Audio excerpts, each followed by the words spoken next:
Hey, welcome to the Daredevil Born Again official podcast. I'm Wilson Bethel. I play the cold, calculating, and milkshake-loving assassin, Benjamin Poindexter, better known as Bullseye. Every week, we're digging into each episode of the season, sharing behind-the-scenes stories, and chatting with the cast and crew of Marvel Television's Daredevil Born Again, now streaming on Disney+. On today's show, we will be diving deep into the bloody events of Episode 4, including that jaw-dropping final scene. Joining me to discuss all the chaos that went down is the man who knows Daredevil best, showrunner Dario Scardapane. But first, here's a recap of all the game-changing moments in Episode 4. So if you haven't watched, stop right now and come back after you've seen it. Okay, so episode starts out, Bullseye walks into the Bel Air diner, asks the waitress for a banana milkshake, sounds delicious, with whipped cream. He calls 911 and reports that Frank Castle, the Punisher, has walked into the diner and pulled out a gun. But that's, of course, a lie. He finishes his milkshake, and then he finishes every last cop that raids the place, assuring one poor bystander that, he's one of the good guys. He leaves his insignia on the door, spelled out in ketchup. Who doesn't love ketchup? All the while, New York State of Mind plays over the entire scene. I'll never hear Billy Joel the same again. My goodness, what a banger. Hell of a way to start out an episode of television, if I do say so myself. Our heroes gather video testimonies, meanwhile, from released prisoners from episode 203, and the Northern Star's first mate contributes the most vital testimony. Truly damning stuff for Fisk, but we all know that's not going to end well for that guy. Meanwhile, Mr. Charles's hold on Fisk wanes, especially after Buck shoots two of Mr. Charles's goons. Vanessa and the governor seem to forge a bond, and Bullseye and Daredevil, not so much. But that's exactly what Bullseye wants, so they can, kill Fisk together. Wouldn't that be nice? However, Daredevil just won't budge. Can you believe this guy? The Northern Star's first mate is taken into protective custody by U.S. Marshals, but that doesn't protect him from Buck Cashman, who adds to his body count this episode. At the big climactic boxing match after Fisk pummels his opponent to pieces, Vanessa makes a surprise appearance, which in theory sounds like a good idea, and she joins him in the ring. But about that same time, Bullseye arrives. He takes out another cop, then another cop, then another cop, then another cop, and then he throws a glass trophy at Fisk. Fisk, thinking he's doing the right thing, blocks the glass trophy using his new championship belt, shattering it, but it sends a shard into Vanessa's head. So, oops. Well, welcome to the Daredevil Born Again podcast, Wilson. This feels very official. We do this all the time. Yeah. And we're talking about episode 204, one of my all-time favorite sequences in it. And I still can't believe it's real. Script to screen on this one, rarely does it stay that true the whole time. Yeah. When you first read it, did you have it like that? The tone is so perfect. Well, thank you. I basically had never listened to Billy Joel before. And so when Slick told me that was going to be the piece that this is all sort of choreographed to, I hopped on a city bike and I rode around Brooklyn for about 4 hours listening to that song on repeat. Perfect. And I reached some new level of consciousness in general, but then also as it related to the episode. I don't know. It became this a real guiding principle for me. I can't even explain it. It was sort of spiritual, the way that song all worked together. You got a New York state of mind. I got into a New York state of mind. But the thing that was cool about that from the writer's room, Benjamin Poindexter, Bullseye, you don't play him as a villain. He starts out season 1 so violently, so kind of intense. He's masked. Mm-hmm. We don't really feel anything about the actual guy. Mm-hmm. Then in this season, he's kind of come to a happy place in the sense that I'm a vigilante. I can be on the side of the angels here. I can be one of the good guys. Yeah. One of the things I think that we can pretty clearly say about this guy at this point is that he is sort of in his best zone functionally when he has something to fixate on. Yep. It kind of gives him guardrails, it gives him purpose. And in this case, the thing that he is fixated on, as you said, is this one good deed thing that also happens to have a moral component to it. So he's just convinced that he is Miss Johnny Righteous. He can set the balance right. Exactly. Which of course, we as viewers then get to be what? Yeah, this guy? Well, that's the thing. Is on a crusade. And that's kind of the fun thing, and it's a testimony to what you did. You guys have really lived with these characters for a really long time. Mm-hmm. And what you kicked off with Poindexter, with Bullseye, I'm kind of picking it up. Mm-hmm. And now in season 1, one, it starts out with an act of complete villainy. And then we go into, and we had the discussion about, I want to get my mind back, and that idea of being manipulated. And one of the things that you said to me, it really helped. I don't want this guy to just be manipulated again. Right. And then I was like, okay. The out of his mind bullseye in the comics is a ton of fun. Wouldn't translate. It's not what you did in season 3. So coming up with this, like, what's going to make him get out of bed in the morning? Well, I can go do a good thing.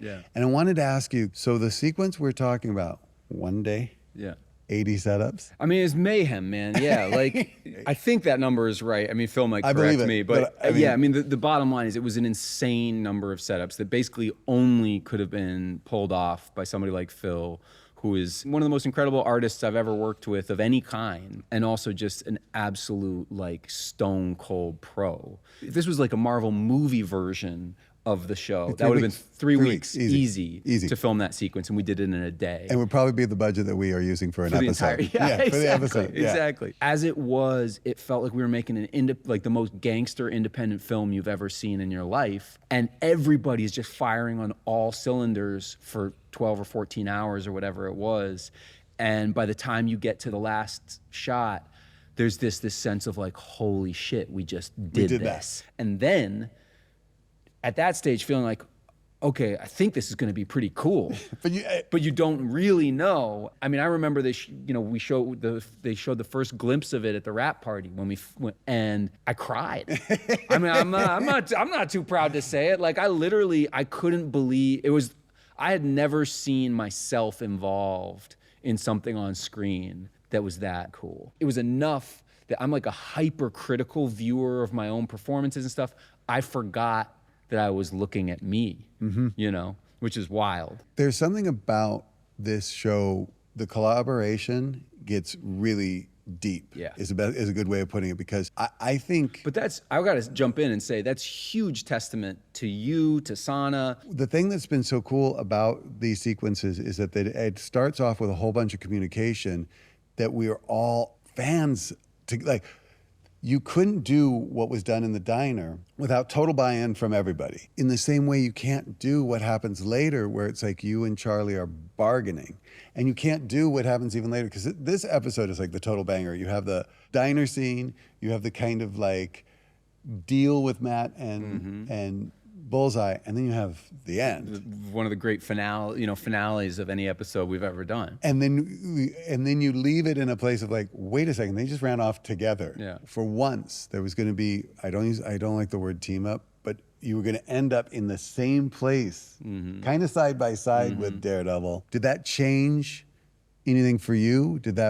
I always love working with Charlie. Because you guys have a very good chemistry. Yeah, I mean, it for comes, adversaries. But it also comes partly from the fact that like I fucking love that guy. Like we're dear friends, you know. So and this is a friendship now that's existed for 10 years or whatever, you know, since we started season 3. And in that whole time, you know, we've only gotten to actually be like on screen scenes, together a handful of times. So when it happens, when it's really there, I think there's like a little extra juice in it, you know, and excitement, both knowing sort of the history of the comics and sort of the history that we've created over this, you know, 3 seasons of Daredevil, but also, you know, over our personal history. And I think that's it's a really exciting, cool thing. And that certainly is something I bring into that. I'm sure, you know, Charlie to a degree does as well. But it definitely makes that super special. And then obviously as it continues to play out over the course of the season, there's really fun elements of these foes in a very new dynamic that is sort of inexplicable in a way. Like, well, how did they get here? How are they getting out of this thing? Right, and that's the fun thing for us in the writers' room is always kind of paint ourselves into corners. Right. I was going to ask you that. Like, you know, what other versions ended up, you know, on the cutting room floor that like. So we shut down the season 3 writers' room last night. We had a dinner for everybody. You know, we finished the writers' room part of season 3. And I sit there looking at all these people, and I'm so like tickled and moved at the same time, because for what hits the page, there's probably 20. What about? It's like that's terrible, man. And much like the cast, we've been doing it now 3 seasons. It's pretty much the same core group. Everybody's really respectful, really friendly. So you don't have ideas getting shot down in a mean way. Right. But at the same time, it's like That's not happening. yeah. And then a lot of the stuff that we will like know, because everything there was in season 2, there was like, we can never really get Matt and Ben on the same page because he killed Foggy. Yeah. But you and Charlie managed to put a lot of that weird moral vagary into it, you know? Right. And the funny thing is working with the actors, everybody has a take. And the funny thing is I'll have a conversation with you, and we'll talk it out. I'll go have a conversation with Ayelet. We'll talk it out. I'll have a conversation with Vincent. It's all different angles of the same take. Like everybody, without even knowing it, they're on the same page. I mean, I've never worked with a showrunner who I felt was as receptive to feedback as you are. This is a very like deep compliment that, you know, I really, Well, thank truly, you very much. No, truly. Nobody is showing up like, okay, I'll just read the words on the page. No. So I am sure there have been multiple times over the course of you running this show where Ayelet comes to you with a thought, Vincent comes to you with a thought. And I'm like, there's no way I can reconcile this. Exactly. Yes. Absolutely. Yeah. Yes. So thank you very much for the compliment. And the truth of the matter is, a lot of the times you don't. You kind of, when the actor comes to you and goes, here's what I'm thinking, and it's like, cool, that's great. No. Yeah. Right? But in this case, and particularly with this cast, and it's something I'd learned when I was working on The Punisher way back when, if I'm not listening, I'm probably losing the opportunity to write a scene a little bit better. And that became really evident in season 1 with the diner scene. It was good on the page. I was very proud of it. Once I sat down and talked to Vincent and Charlie, the scene got so much better because that moment when Matt caps on him and he laughs, that was never on the page. When they get the laugh out of Fisk, and that came from them. They're like, there has to be humor. So, long story short, as I always do, these are actors you listen to, but you have to have a filter. On 304, weirdly, everybody was in the same place. Wow. That's amazing. And I do think that's also the sign of actors who they are thinking as true storytellers and not just as people who are reciting words on a page, albeit convincingly. They understand, I think on a bones level, that is the natural and perfect culmination to the events that have led them to that place. So, and also you and I are late to the party also with these guys because they had a whole thing with a different regime. And they're custodians of their own work, and they really want to make it as good as possible. And like I said, if I didn't listen, I'd be making a mistake. So good versus evil versus bad versus evil. It feels to me like that is the essential quandary of Matt Murdock. The fun thing about, and this goes back to, without a doubt, Frank Miller and his take on Daredevil, you have an absolute untenable irony in that this is a lawyer who argues for justice in a courtroom and then goes out in a mask and breaks people's bones. Like, that's an issue. And with regards to Bullseye, I try and boil a character down to a couple of words that I run through my head as I'm writing. Dude, what are Bullseye's words? Are Pragmatism. Yes. Always. Yes. Pragmatism. Like, do you think he'd be upset about holding the neighbor at gunpoint? I'm like, no. He would think about it for less time than it took me to run this sentence. No. He's in my way. She is a shield. Right. And I think that that's one of the fun things that goes into, and I know this happens with Phil when he's choreographing how Bullseye moves and works. It's efficient. Matt has time for navel gazing. Right? And it's different than, so like one of my greatest dreams, they asked me in an earlier podcast, like if you could pair up somebody you haven't, I'm like, it has to be Bullseye and Punisher. Because you'd think from the comics that they're similar. Not at all. Bullseye is kind of more dispassionate, more pragmatic. A to B morality, you acknowledge it exists. Right. But exactly. And Punisher is completely overdramatic. And sorry, John, but he like agonizes over things. He takes it all to heart. And what's cool, I think, you know, in terms of the Bullseye component of that, is that like all of Bullseye's turmoil is sort of like just in his mind alone. It is almost never about what he has done. You know, it's what's happened to him, what what scars of the past. And Yeah. the funny thing is you're absolutely right. We do something with Bullseye in the score, and it's in that scene. We call it the Bugs in the Brain Yeah, theme. right. It's that kind of scratchy I love it. violin. I love it. But we use it when you're absolutely placid. Yeah. Like, there is no wasted action. There is no like frenzy with him. Yeah. You're never going to see him stomping around going, "Oh, I'm angry." It's just Bullseye. I mean, Yeah. it's straight line, Yeah. bullet to Bullseye. And then behind it, who Yeah. knows what's going on there? Well, and it's funny, you know, the only piece of episode 204 that I can remember not having made it into the episode, and of course I know from an editorial perspective exactly Are you why. going to say the white noise? Yeah. It was actually a really, really smart scene. It was very cool for him to come back after all this mayhem, sit down, put on a tape, and then the white noise plays. And then when you're looking at it, he looks like a machine. And it was so funny because I would have never thought on the page, even when we shot it, and then when it's all cut together, you're like, wait a second, it just took all personality away from him. That's funny because I thought when I was watching the episode, I thought it wouldn't make sense because what you kept with the Fisk thing on the TV and him flicking the coin at it, I'm like, oh, there was no way to connect those two pieces. But now I realize it was just my performance. No, of not no, it wasn't even that. It was the idea that the score, that violin stuff, tells us more about what's going on than the white noise did. Yeah. And by the way, just like, I mean, I feel so, I mean, honestly, just like grateful that the amount of care and consideration has been given to this character where he has his whole own color palette. He has his whole own theme music. He has these, like you said, sound design elements that are uniquely his. It is, again, just like a real testament to the care, I think, that is given from the highest level, from Dario, from Brad, it comes from Sana. above me. Yeah, it really does. But then to the craftspeople, the artists who are also executing this stuff, whether they're, you know, the gaffers who are rigging the lights and making these color palettes look amazing, to our incredible composers, like they are building out this world, you guys are building out this world in really remarkable ways. It's the coolest production I've been part of. Everybody cares so much about getting the details right and investing all of themselves into those details. So I know what I'm doing on the page, but I'm like, it's always this fun thing because, you know, you get the script, then we talk afterwards. But when we first started this, when I kind of came in and we're rebooting Bullseye, do you approach Bullseye as a hero or as a villain?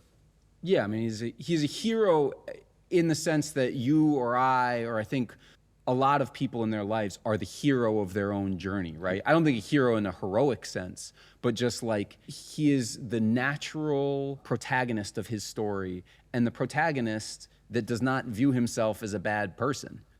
And I think that his psychology, which is extremely complicated, you know, he is mentally ill, and it puts deep emotional blinders toward a lot of the rest of the world. I think he's an incredibly self-centered person in a lot of ways. Like, he is so wrapped up in his bullseye vision, as you said. He literally. That so much of what you and I have to consider in terms of how we're going to affect, you know, how our actions affect somebody else, whatever, the collateral, all that stuff, it's just completely out the window. And it was, you know, one of the ways that I approach, for example, I know you get a kick out of it, like when Bullseye sits down at the diner counter, the way that he's talking on the phone. So the Punisher? Are you sure? Oh, yeah. Yeah, it's him. Task force is en route. Shit. He has a gun. Oh, shit, he has a gun. That's Bullseye's version of acting. I know. Right? And it's like, it's because he doesn't understand that he's like actually trying to like convince or he doesn't know how to like fake convince someone. The throwing it away rather than being like the 911 call that's fake. It's just, it's so, oh shit, he has a gun. You know? I think that's it. It's like to him, like that's enough. Yeah. like why give you more? And there's a component of it. I build this into some of the performance. There is an element to him that cannot naturally relate to somebody else's emotion and doesn't sort of know how to set those parameters in normal boundaries. The myopia blocks out cues. Yeah, right. It's kind of, and I had a question because it's usually, there's a gap. When you got 204, when you got this episode and you read it, you didn't know what was coming. You didn't have 5. Right. I mean, you had told me, you had given me, you know, like as you do, you sort of give me some sketch ideas of where things are going. And I do think it's important to stress, and I think it's really important to stress to you that your sketches do not fully fill it in. Yeah, no, I know. No, but I'm joking. But it is true. That's the It's thing like, that I wonder about it's sometimes. like I'm always super jazzed whenever you give me anything about what's going to happen and what's to come. But it's not till I see it on the page that you can really even remotely begin to make sense of it. And that seems to be where and when you start your work. Yes. You know, 100%. You can't start your work from like, you know, from the vaguest of ideas. Would you like a truth or a Daredevil? Hit me with the truth. Okay. What's your favorite action sequence or fight scene in any movie or TV show ever? Season 2 Daredevil episode 4, fucking Bullseye in the diner, baby. Let's go. Other than that, Matrix, probably where they enter the lobby in the top of the third act. Oh, right? when bullets just tearing apart the marble columns. Yeah. That's a good one. Yeah. I mean, that's probably a top 3 movie for me. So, all right, you're up. Truth, Daredevil. What I'll do you take do? a Daredevil. All right, let's go. Daredevil has meted out the most ass kickings, but who has received the most? Daredevil. Probably, yeah. Wouldn't it actually, be? true. Yeah, I think yeah. he Yeah. seems- I might come in a close second there. That's true. Okay, truth or Daredevil? Daredevil, sure, why not? Okay. Favorite character from the comics that you'd like to show up in a future season? I mean, let's get some more Defenders back in the scene. What do you think, man? He says as he strokes his chin. All right, truth or Daredevil? I'll take a truth. All right. Favorite show besides Daredevil, and you can't say Punisher. I'd have to dig deep, and it's probably, I like the old school HBO stuff. It would be Deadwood or Sopranos. Yeah, dude. Fuck, I'm a huge Deadwood fan. Oh, kind of a perfect show. Yeah. Amazing. Always a pleasure to see you, man. Likewise, dude. Thank you so And I will much for see you this. soon. This is awesome, and I'll see you on set. Yep.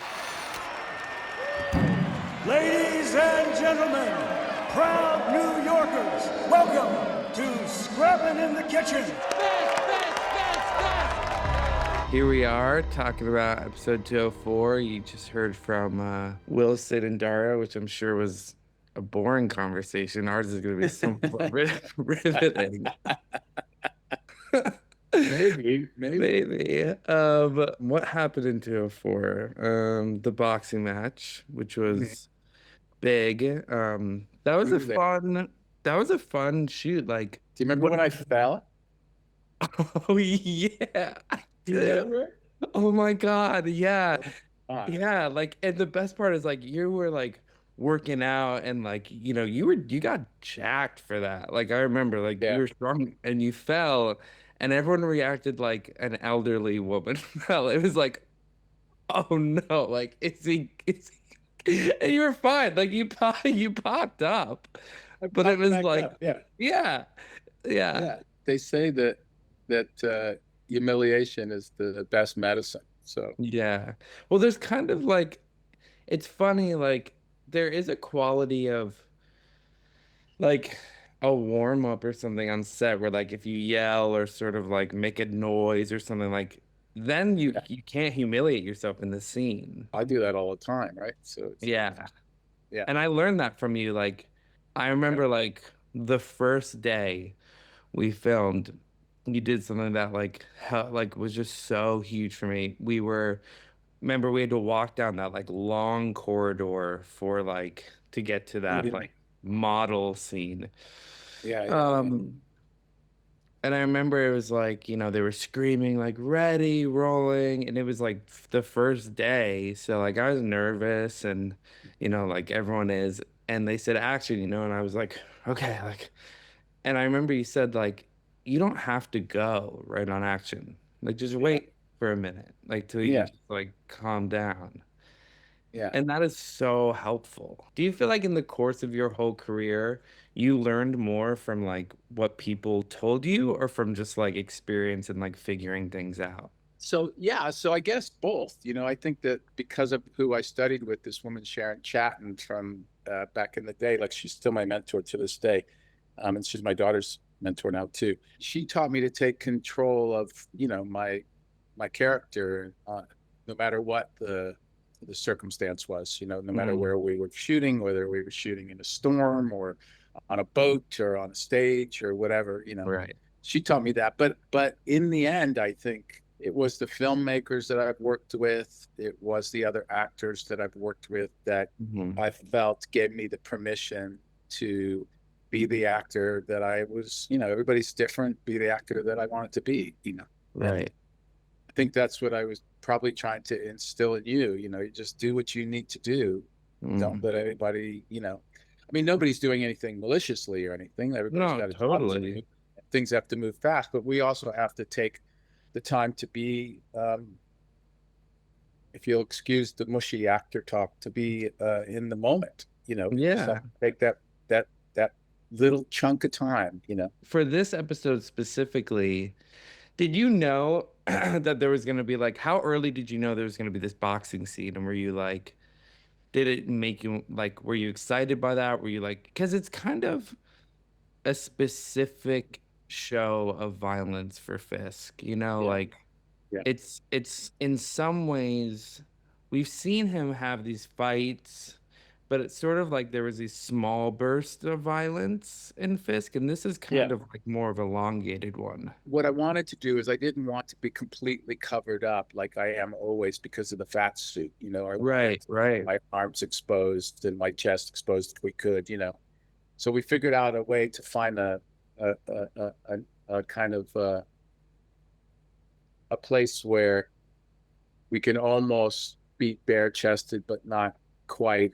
I can be wearing less and my arms can be exposed. And I knew that I was going to have to build my upper body up to match the girth from the stomach up, Right. So that was tough.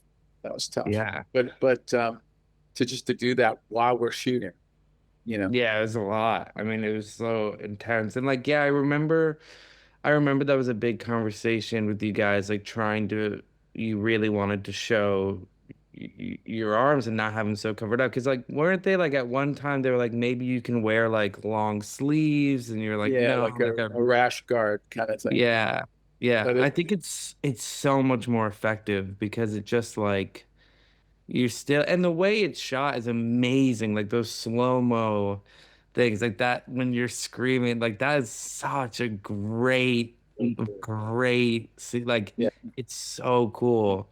it's And kind of reminiscent of like Raging Bull or something like that. Totally. I have a question for you actually. Okay. You mentioned it earlier on just now, but so you recognize how your confidence has increased as an actor? You personally? I mean, yeah, like I feel like I really got to grow like so much, and that was always kind of the goal, like to get to work on the show, to get to work with you was like so exciting for me. And you just try and hit your mark and like say your lines in the right way at the beginning. Yeah. And yeah, I felt like this was the first time that I really started to like really feel a point of view, like there's that like really crazy experience where like the character starts to really tell you who it is and you don't expect it. Like the thing that he is he is just impulsive. Like he's just like not afraid to say whatever. And that's what I think Fisk respects about him is he isn't afraid of him, like he adores him. You remember the scene in the first season where I guess where you and I was the first time you and I got intense in a scene together. Everything else was pretty kind of, he's the boss on the, right? He's the boss and you have to follow what the boss says kind of stuff. That was all very early in the season.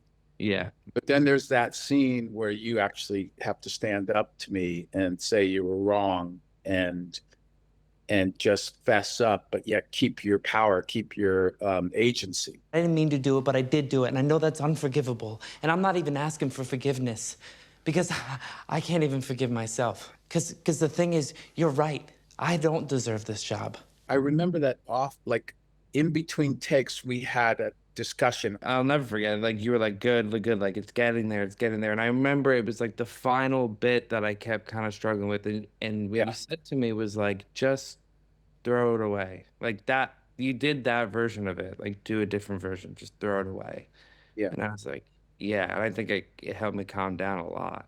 I have to tell you though, you stepped up on that next take and rocked me on my fucking heels. Like I was like, oh my God, look at fucking Michael go.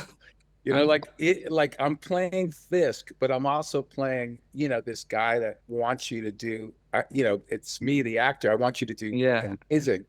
And you step up and, we're like inches away from each other's face. Yeah. Yeah. We can't fool each other. And it was like it was the first time I'd ever been able to relate to your performance. In other words, it's always a struggle, no matter what. Like every take is a struggle. At Right. every take, you feel like you suck, you fail, you succeed, you fail, you succeed through the whole fucking take. Everybody Yeah. does. And that's the struggle. Mm. But that struggle, if you stay in it and just let yourself struggle, that struggle ends up to be your performance. In my mind, I saw that happen. I saw you for the first time struggling, but staying in and failing and going and failing Yeah. and succeeding all in one take. And all of that is human behavior. Yeah. And that struggle is what becomes our performance. Totally. And like, well, I mean, I'm so blown away to hear that. But like, yeah, like that is right. Like that is almost what is completely different from like stage acting to theater acting, or theater acting to like film acting. Like it is the main place to fail, like really take big swings, because whatever, if it's not, and like Fisk is a great example of that. Like you take huge swings and like, so I'm sure when that first season when you were fighting him, there's takes that don't work, right? You're like, okay, that's not really it. But then like you find these things that are just like, wow, I don't know, that was just a huge swing and it worked. Being a young actor, like that is still the scariest thing because you don't want to fail. You want to like, Right. You want to be perfect. yeah, Be 100%. yeah, and like you said, like that's not human behavior. Human behavior is the failing. Yeah. I mean, that's the thing about artists, it's in my experience is that no matter what, whether they're actors, singers, musicians, poets, whatever, we all struggle to achieve 100% in our art. But we know deep down that we can never achieve 100%. Right. But yet we constantly struggle to achieve it anyway. Yeah. And that struggle is our performance. Yeah. There's like that really famous, like, who knows, it's probably bullshit, but like that famous story of like Laurence Olivier when he did Hamlet. And like he did this amazing performance, and everyone's like, oh my God, it was the best performance ever. And his co-star walked to the dressing room and she was like, how? Like, how did you do that? That was the greatest performance of all time. How? And he just looked up like in so much pain. He was just like, I don't know. Like, I have no clue. I wish I could do it again, but I don't know. When it doesn't work for sure. Yeah. And then when it does work, you're kind of like, I don't know, maybe. Yeah, like I guess. Yeah. Yeah. Well, you're incredible in the second season, dude. Like, oh my God. You've gone to, I've told you this a million times, but you've gone to a level of acting now where there's just no coming back from it. You're there. You're right where you need to be, and you're only going to get better and better and better. And that's just because it's experience that separates everybody. That's it. There's no secret, or if you do your work and you've got talent, and it's amazing. I watch Charlie and I talk about it all the time. That in the second season, everybody was given, all the supporting cast was given more to do. Mm-hmm. They had their own arcs. You remember the big banquet scene? Mm-hmm. So when we were rehearsing that, each time I was able to leave camera. This had never happened before. Like I was able to leave camera and watch all you guys do your thing. Oh, that's cool. Yeah. But what was really cool about it is during rehearsal, I can't tell you how proud I was. I don't know another cast that could have pulled that scene together the way you guys did. Mm. You know, everybody knew exactly the job that they had to do. Everybody knew the exact blocking that they wanted to do. They stood up for themselves. They made the scene even better than it could have ever been. You know, Mm. you guys helped the camera department Mm. get that shot. You know, I was sitting and watching all you guys yapping away, doing your freaking thing, and I was just so impressed by all of you. Like honestly, I walked away that day so happy. Everyone had such a clear, like, yeah, you just know. I mean, that's the thing about a show that's so cool that I had never had, which is like, I'd done a preview show, but that was my first thing I ever did. And like, I was really just like, what the hell is happening? But like, to really grow a character and like have a season two is, and that's what's crazy. Like, you've been with Fisk like 10 years. Yeah, And like every season he changes, he grows. Like every year of our lives, we change, we grow. Like, yeah, it is so fascinating and fun and cool. And it is helpful. Like it, right? Like it makes your fear for Vanessa, it makes your connection to her. It makes all this stuff much more, the weight is there because it's real. You've been with her 10 years. yeah, yeah, Crazy. I yeah. know. Very little acting required sometimes.